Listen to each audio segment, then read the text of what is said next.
matin. Ici Lucinda Gabriel. Donc aujourd'hui, on est le 19 avril 2020. Alors aujourd'hui, je veux vous parler du sujet Jésus sauveur ou juge. C'est une grosse question. Il y a beaucoup de gens qui ont une impression de qui Jésus est.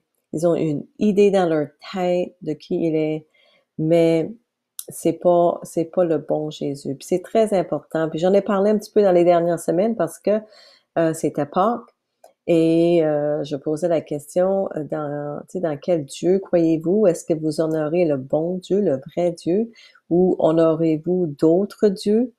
Puis c'est la même chose avec Jésus. Donc c'est important de vraiment chercher la vérité par vous-même pour savoir c'est quoi. Alors, je vais juste attendre un petit moment pour que les gens arrivent. Et en passant, j'ai partagé une vidéo qui s'appelle Out of the Shadows. Et je l'ai partagée hier, puis je souhaite vraiment, vraiment que vous l'écoutez. Puis, il se peut qu'il ne soit pas longtemps sur YouTube parce que vous savez qu'on est censuré pour tout ce qu'on partage dans ce sens-là parce que c'est vraiment une vidéo qui expose la noirceur, qui expose la programmation des nouvelles de Hollywood, de Disney. Donc, vous allez voir dans ce film-là la noirceur, la profondeur de la noirceur qui existe dans ce monde. C'est vraiment, vraiment épouvantable et choquant. Et je vous encourage fortement d'aller voir ce film pour vous-même, ce documentaire. Puis les messieurs qui ont fait ce documentaire, moi je crois qu'ils ont risqué leur vie pour la faire et de la partager. Parce que je sais pas si vous êtes au courant, mais plusieurs personnes qui exposent les choses qui se passent dans le monde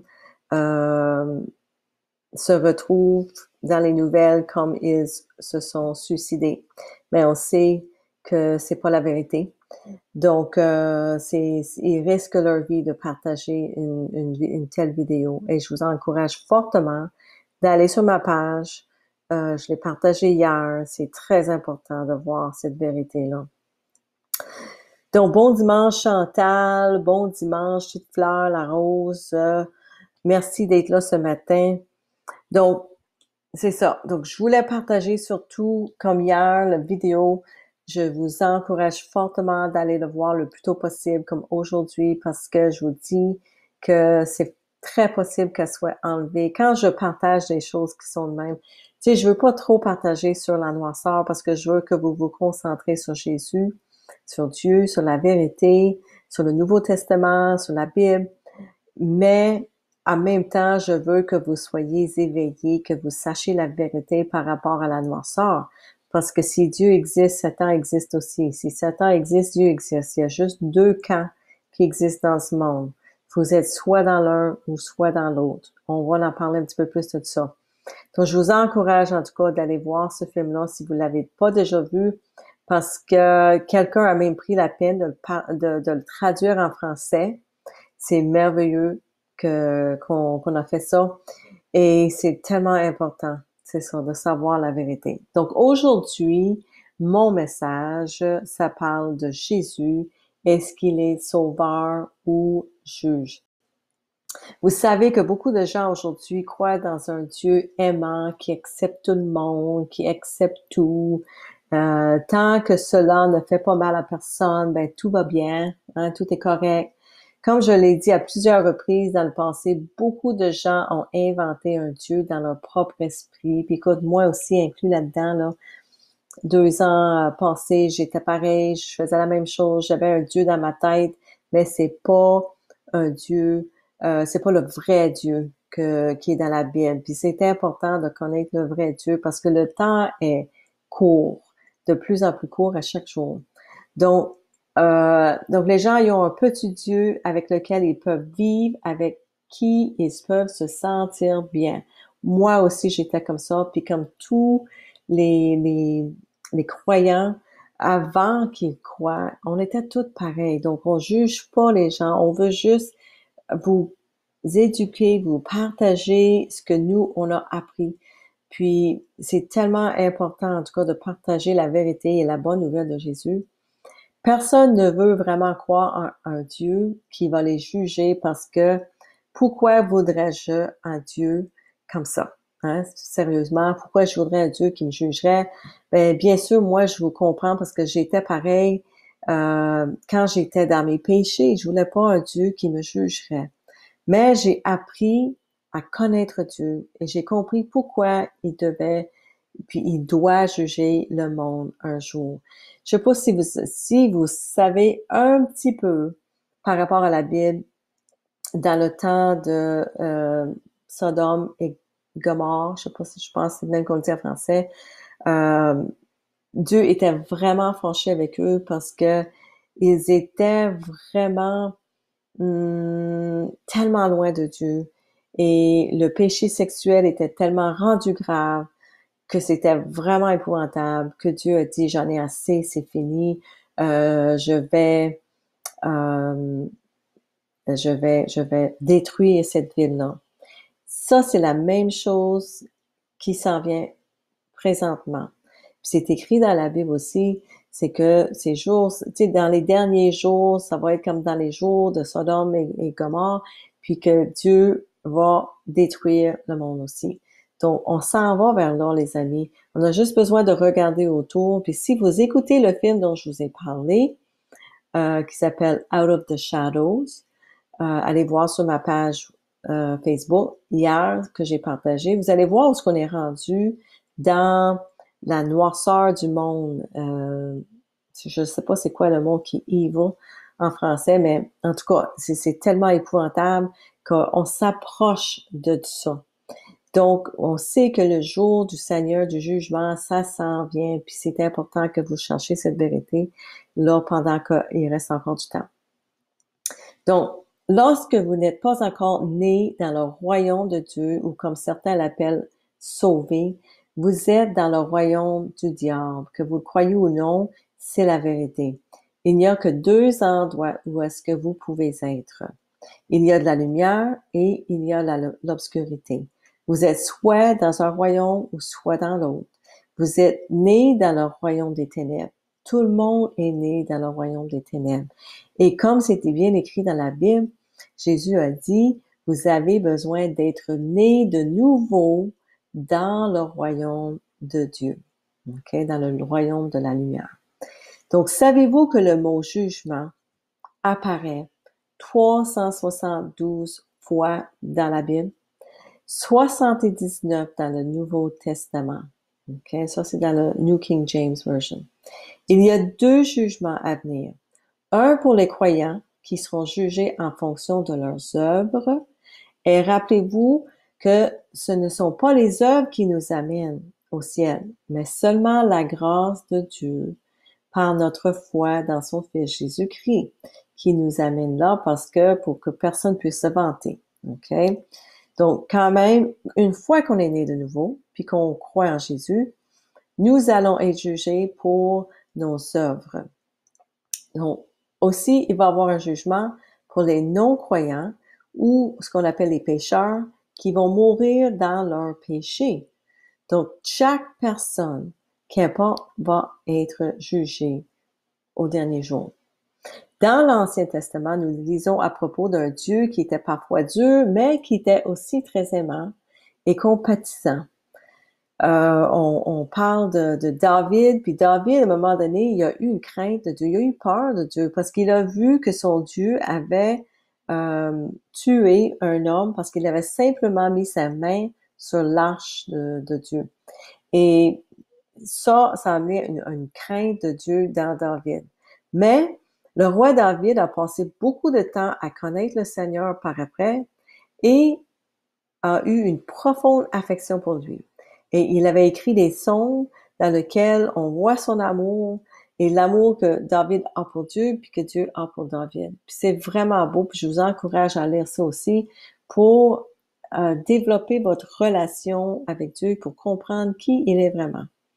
Dans Matthieu 1, 21, on voit que Jésus est un sauveur parce que c'est écrit, c'est l'ange qui parle avec Joseph qui dit, elle donnera naissance à un fils, tu l'appelleras Jésus.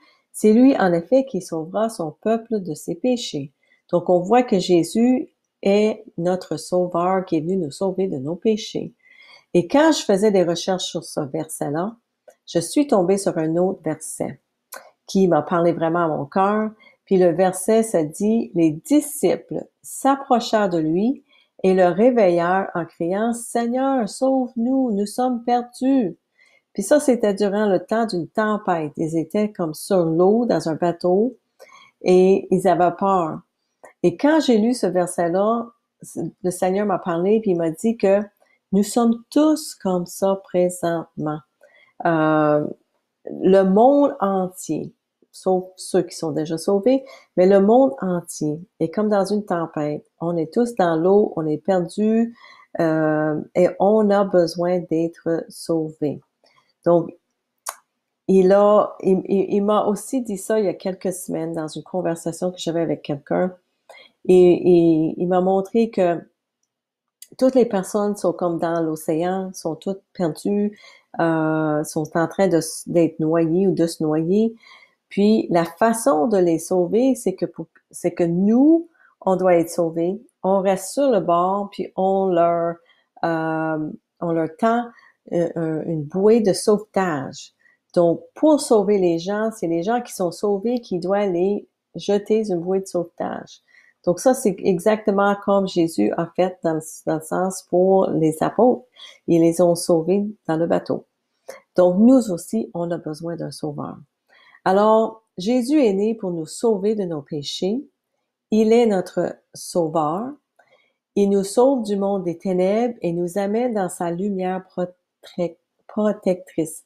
Et à la fin des temps, nous, les croyants, vivrons éternellement avec lui et ceux qui ne croient pas seront condamnés.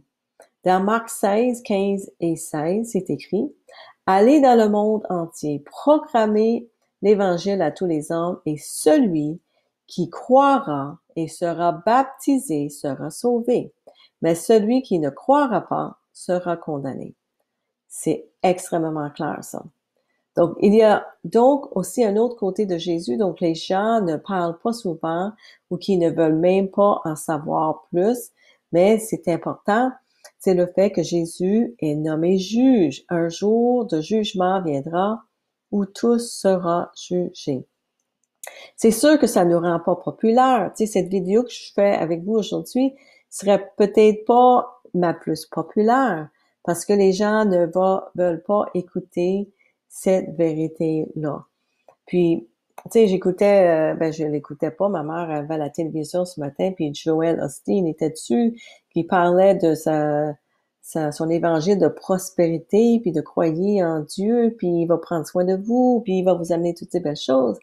Je crois qu'il ne serait pas aussi populaire s'il parlerait du jugement qui s'en vient dans le monde, puis s'il parlerait des ténèbres.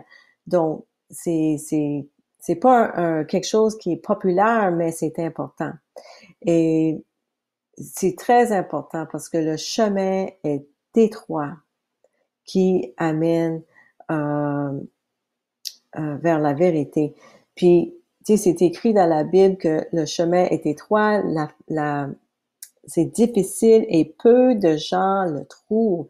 Peu de gens, ça nous fait poser la question, combien de gens vont le trouver? Combien de gens vont désirer de rester sur ce chemin étroit-là? Même les personnes qui se croient sauvées, est-ce qu'on est certain qu'on va tous se rendre aussi à la fin? Donc, je vais partager avec vous une parabole que Jésus a partagée avec ses apôtres. C'est dans Matthieu 13. Donc, je vais le lire avec vous. Ce jour-là, Jésus sortit de la maison où il se trouvait et alla s'asseoir du bord du lac. Autour de lui, la foule rassembla si nombreuse qu'il dut monter dans un bateau. Il s'assit, la foule se tenait sur le rivage. Il prit la parole et leur exposa bien des choses sous forme de paraboles. Il leur dit, un semeur sortit pour semer. Alors qu'il répandait sa semence, des graines tombèrent au bord du chemin. Ah non, ça c'est pas le bon. Comment ça donc?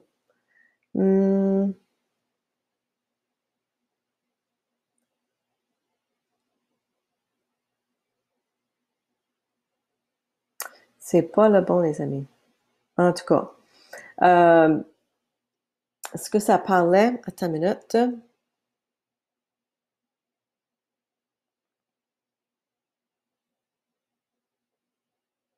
C'est la parabole où est-ce que il y a un monsieur qui va semer des graines dans son sur sa terre et le lendemain matin, les travailleurs viennent le voir puis disent as-tu semé des mauvaises graines, des mauvaises herbes? Il dit non.